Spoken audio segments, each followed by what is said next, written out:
మొత్తం టోటల్గా 18 మెంబర్స్ ఉన్నారు మాట్లాడేవారు. అన్ని సబ్జెక్టులు మీరే మాట్లాడితే మిగతా సబ్జెక్టులు కూడా మాట్లాడాలి కదా. మిగతా సబ్జెక్టులు కూడా అవకాశం ఇవ్వండి సార్. ఓన్లీ 10 minutes 18 మెంబర్స్ మాట్లాడాలి. తర్వాత సీఎం గారు రిప్లై ఇవ్వాలి. ప్లీజ్ కైండ్లీ కోఆపరేట్ చేయండి. ఓకే, ధన్యవాదాలు అధ్యక్ష. అధ్యక్ష, ఫస్ట్ స్పీకింగ్ కదా. ప్రజాస్వామ్యంలో అత్యున్నత చట్టసభ శాసనసభ అధ్యక్ష.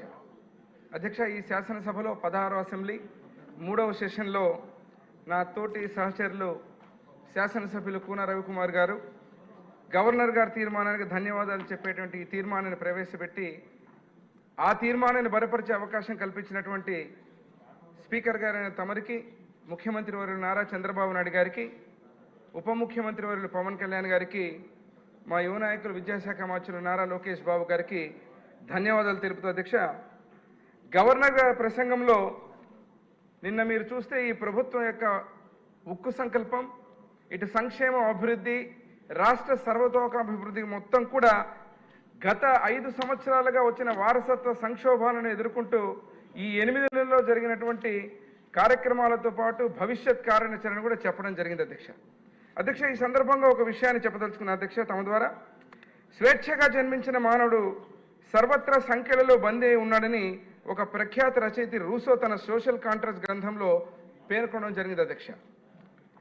ఈ సందర్భంగా ఈ విషయాన్ని ఎందుకు గుర్తు చేస్తున్న అధ్యక్ష అంటే, గత 5 సంవత్సరాల్లో ప్రభుత్వ వైఖరి చూస్తే అధ్యక్ష దీనికి అచ్చుగుద్దినట్లుగా ఉంటుంది అధ్యక్ష. ఎందుకంటే ప్రాథమిక హక్కు అయినటువంటి ప్రజల యొక్క స్వేచ్ఛను కూడా ఒక ఫర్లాంగ్ దూరంలో ఉంచి ప్రతి ఒక్కరికి కూడా నేను బటన్ నొక్కుతున్నా అని చెప్పి ప్రతి వర్గాని యొక్క పీకలు నొక్కి దాదాపు 151 మంది శాసనసభ్యుల నుంచి 11 శాసనసభ్యులకు ప్రజా తీర్పుతో వచ్చి ఇక్కడ కూటమి ప్రభుత్వానికి తిరుగులేని విజయాన్ని సాధించి పెట్టినటువంటి ప్రజల యొక్క నిర్ణయంతో అర్థమవుతుంది అధ్యక్ష ఆ గత ప్రభుత్వ పాలన ఏ రకంగా ఉందనేది. మరి ఈరోజు మీరు చూసినప్పుడు అధ్యక్ష ఈ విషయంలో ముఖ్యంగా కరోనా సమయంలో ఒక దళిత డాక్టర్ సుధాకర్ గారు మాస్క్ లేదని ప్రశ్నిస్తే ఆ డాక్టర్ యొక్క అంతు చూసేంత వరకు కూడా ఆ పాలన కొనసాగిందంటే ఇంతకంటే ఉదాహరణ మళ్ళీ ఈరోజు ఈ శాసనసభలో ఆ ఒక్క ఉదాహరణ ఇచ్చడానికి చాలా బాధాకరంగా అనిపిస్తోంది అధ్యక్ష. ఇక్కడికి వచ్చినప్పుడు దాదాపుగా నిన్న చూస్తే జగన్మోహన్ రెడ్డి గారు, కూన రవికుమార్ గారు శాసనసభ్యులు చెప్పిన విధంగా 11 మంది శాసనసభ్యులకు పరిమితమై 11 నిమిషాలు మాత్రమే ఉండి వారి చేతిలో పేపర్లను 11 ముక్కలు చేసి వెళ్ళిపోవడం జరిగింది అధ్యక్ష.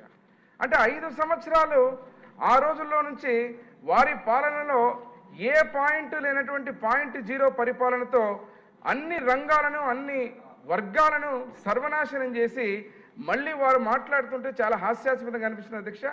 వారి ప్రభుత్వం వస్తుందంట, మళ్ళీ ఆ పాయింట్ లేని .0 పరిపాలన కాకుండా 2.0 ఏదో చూపిస్తారంట, మరి అధికారులను గుడ్డలు ఉడదీస్తామని చెప్పేటువంటి మాటలు మాట్లాడుతూ నిన్న హిజ్ ఎక్సలెన్సీ గవర్నర్ గారు వారి ప్రసంగం ముందు వారు ప్రవర్తించిన తీరు రాష్ట్ర ప్రజలంతా చూశారు అధ్యక్ష. ఎంత హేయంగా, అసహ్యంగా వారు ప్రవర్తించిన తీరు అందరూ గమనించడం జరిగింది అధ్యక్ష.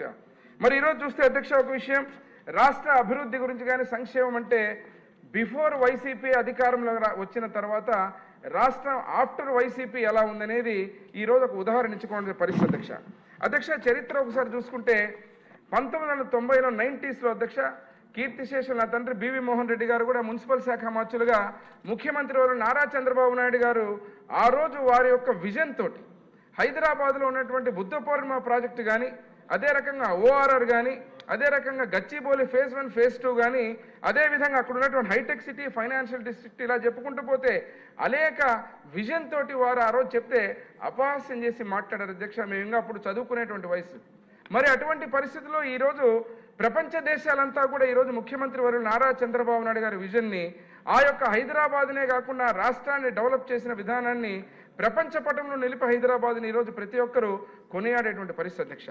మరి ఇటువంటి పరిస్థితిలో ఒక క్రైసిస్ని ఆపర్చునిటీగా మార్చుకునేటువంటి ఒక గొప్ప గుణం ఉన్నటువంటి నాయకుల్లో, అత్యంత అరుదైన నాయకుల్లో మన ముఖ్యమంత్రి వర్యులు నారా చంద్రబాబు నాయుడు గారు ఒకరు అధ్యక్ష. మరి ఈ విషయంలో చూసినప్పుడు మరీ ఈరోజు అదే కష్టాలు, అదే 5 సంవత్సరాల గత వైసీపీ ప్రభుత్వంలో ఉన్నటువంటి విధ్వంసకర పాలనను ఎదుర్కొంటూ ఈరోజు మళ్ళీ ఒక దార్శనికతతో స్వర్ణాంధ్ర 2047 సుభిక్ష భవిష్యత్తు కోసం ఒక విజన్ ఇవ్వడం జరిగింది అధ్యక్ష. మళ్ళీ ఈ రోజు కూడా ఆ రోజుల్లో అపహాస్యం చేసినట్టు ఈ విజన్ గురించి మాట్లాడుతున్నారు అధ్యక్ష. మరి ఈరోజు ఒకటే చెబుతున్నా అధ్యక్ష, ప్రభుత్వం కూటమి ప్రభుత్వం ఒక అచంచలమైన విశ్వాసంతో ప్రజలందరూ గెలిపించిన తర్వాత దాదాపు ముఖ్యమంత్రి వర్యులు ఇదే సభ సాక్షిగా 7 వైట్ పేపర్స్ రిలీజ్ చేయడం జరిగింది. అన్ని రంగాల్లో ఆర్థిక నష్టం కానీ, ఆర్థిక రంగాలు కానీ, సహజ వనరుల దోపిడీ కానీ, ఎక్సైజ్ ఇసుక పాలసీలు లోపభూయిష్టమైనటువంటి విషయాలు కానీ, ఆర్థిక రుణ స్థాయిని కూడా మించి రుణాలు తీసుకోవడం కానీ, అధిక వడ్డీ రేట్లు కానీ, సెంట్రల్ స్పాన్సర్డ్ స్కీమ్స్ మొత్తం కుదేలు చేసి ₹1 కూడా వినియోగించుకొని చేసినట్టు పరిస్థితులు, అన్ని రకాలుగా ఇంధన రంగాన్ని కూడా నాశనం చేసిన పరిస్థితులు అధ్యక్ష. మరి ఈరోజు ఏదైతే అధికారంలోకి వచ్చిన తర్వాత కూటమి ఏదైతే ఏ విశ్వాసంతో ప్రజలు గెలిపించారో ల్యాండ్ టైటిల్ యాక్ట్ రద్దుతో పాటు పెన్షన్లు 4,000కు పెంచడం, 6,000కు ఏదైతే వికలాంగులకు పెంచడం, విద్యారంగాన్ని నారా లోకేష్ వారు మూలాల నుంచి మళ్ళీ ప్రక్షాళన చేయడం, 16,347 ఉపాధ్యాయులకు మెగా డిఎస్సి ఇవ్వడం, అన్నా క్యాంటీన్ 204 ఇవ్వడం, ఇలా గ్రామాల్లో రోడ్లు కావచ్చు, జనవనరుల శాఖకు సంబంధించిన అన్ని ప్రాజెక్టులు కూడా రాయలసీమ ప్రాంతంలో ఈ యొక్క గత ప్రభుత్వం చేసిన తప్పిదాలను రివర్స్ టెండరింగ్తో నాశనం చేసి రైతుకి ఈరోజు శరాఘాతంగా ఉన్నటువంటి అన్నిటిని కూడా సరిదిద్దుకుంటూ ఈరోజు ఈ ప్రభుత్వం ముందుకు పోవడం జరుగుతుంది. దాన్ని ప్రస్ఫుటంగా గవర్నర్ గారి ప్రసంగంలో చెప్పడం జరిగింది అధ్యక్ష. ఈరోజు మీరు చూసినప్పుడు ఒకసారి చూస్తే ఏదైతే 93 కేంద్ర పాలిత పథకాల్లో 74 పథకాల పునరుద్ధరణ చేసి 9,730 కోట్లు మళ్ళీ అప్పులు కూడా తీర్చి ప్రతి రంగంలో అప్పులు తీరుస్తూ మళ్ళీ కేంద్రం నుంచి నిధులు రాబట్టేటువంటి కార్యక్రమాన్ని ముందుకు తీసుకుపోవడం జరుగుతుంది అధ్యక్ష. పారిశ్రామిక రంగంలో పెట్టుబడులు ఈరోజు చూస్తే ఒక ఆర్సిలర్ కావచ్చు, గూగుల్ కావచ్చు, టాటా పవర్ కావచ్చు, గ్రీన్కో, బీపీఎస్, టీసీఎస్ అనేక అంతర్జాతీయ దిగ్గజాలను ఆకర్షిస్తూ ఈరోజు 6.5 లక్షల కోట్ల పెట్టుబడులతో 4 లక్షల మంది ఉపాధి అవకాశాలు కల్పించే అవకాశం కల్పించడం. వృద్ధి రేటు మీరు చూసినప్పుడు ఈరోజు 2024-25లో ₹14.22 లక్షల కోట్ల నుంచి 16 లక్షల కోట్లు, ఇది దాదాపు 12.94% నామమాత్ర వృద్ధి మాత్రమే రేటు అధ్యక్ష. మరి తలసరి ఆదాయాన్ని కూడా 2.7 లక్షలు, 3.7 లక్షల నుంచి 2.65 లక్షలు, అనుబంధ రంగాల్లో 15.86%, పరిశ్రమలు 6.7%, సేవా రంగంలో 11.7% వృద్ధి చెందే అధ్యక్ష. అంటే అధ్యక్ష ఈరోజు ఇప్పుడు మీరు చెప్పినట్టుగా తమ ద్వారా రాష్ట్ర ప్రజలకు కానీ రైతుల విషయం అధ్యక్ష, మా ప్రాంతంలో మిర్చి రైతుల అధ్యక్ష నిన్న ముఖ్యమంత్రి వర్యులు ఒక ప్రత్యేక కార్యాచరణ తీసుకుని కేంద్రం నుంచి మార్కెట్ ఇంటర్వెన్షన్ రేటుని మళ్ళీ 11,000కు పైగా రైతులు పడుతున్న ఇబ్బందిని వెంటనే దానికి పరిష్కార మార్గం చూపితే దాన్ని రాజకీయ కోణంలో చూపించుకుంటూ కేవలం వాళ్ళ ఉనికిని కాపాడడం చేసేటువంటి పరిస్థితులన్నీ రాష్ట్ర ప్రజలు రైతులు గమనిస్తున్నారు అధ్యక్ష.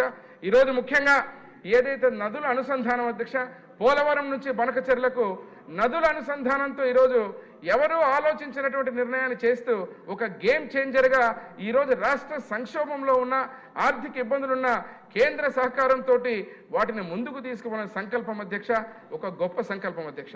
ఈరోజు ఇదే విషయాన్ని గుర్తించినప్పుడు తల్లికి వందనం అధ్యక్ష, సూపర్ 6 పథకాల్లో ఇంతకుముందు చెప్పిన విధంగా గవర్నర్ గారి ప్రసంగంలో ప్రత్యేకంగా స్పష్టంగా ఈరోజు రాష్ట్ర ప్రజల మనోభావాలతో ఏదైతే చెప్పామో మాటలు ప్రతి ఒక్కటి కూడా కార్యాచరణ ముందుకు తీసుకుపోతూ ఈ కార్యక్రమాలన్నీ ముందుకు తీసుకుపోయే విధానంలో ఒక బలమైన ప్రస్ఫుటమైన సత్యం ఏదైతే ఉందో గవర్నర్ గారి ప్రసంగంలో ప్రస్ఫుటంగా కనిపించింది తెలియజేస్తూ ఈ యొక్క ఆంధ్రప్రదేశ్ రాష్ట్ర ప్రభుత్వం ఉక్కు సంకల్పం, స్వర్ణాంధ్ర దిశగా పయనం, సంక్షేమ అభివృద్ధి, రాష్ట్ర నలుమూలలా పురోగతి చేరేలా ఉన్న ప్రణాళికలు, పారిశ్రామికవేత్తలకు ప్రోత్సాహం, రైతుల సమృద్ధి, యువతకు శక్తి, మహిళా శక్తిని ఆర్థిక స్వావలంబన దిశగా ప్రేరేపించే సంపన్న, ఆరోగ్యకరమైన, సంతోషకరమైన, సుస్థిరమైన, అత్యంత నివాసయోగ్యమైన ఆంధ్రప్రదేశ్గా ఉండబోతుందనేది ఆంధ్రప్రదేశ్ గవర్నర్ గారి ప్రసంగంలో ప్రస్ఫుటంగా కనిపించింది.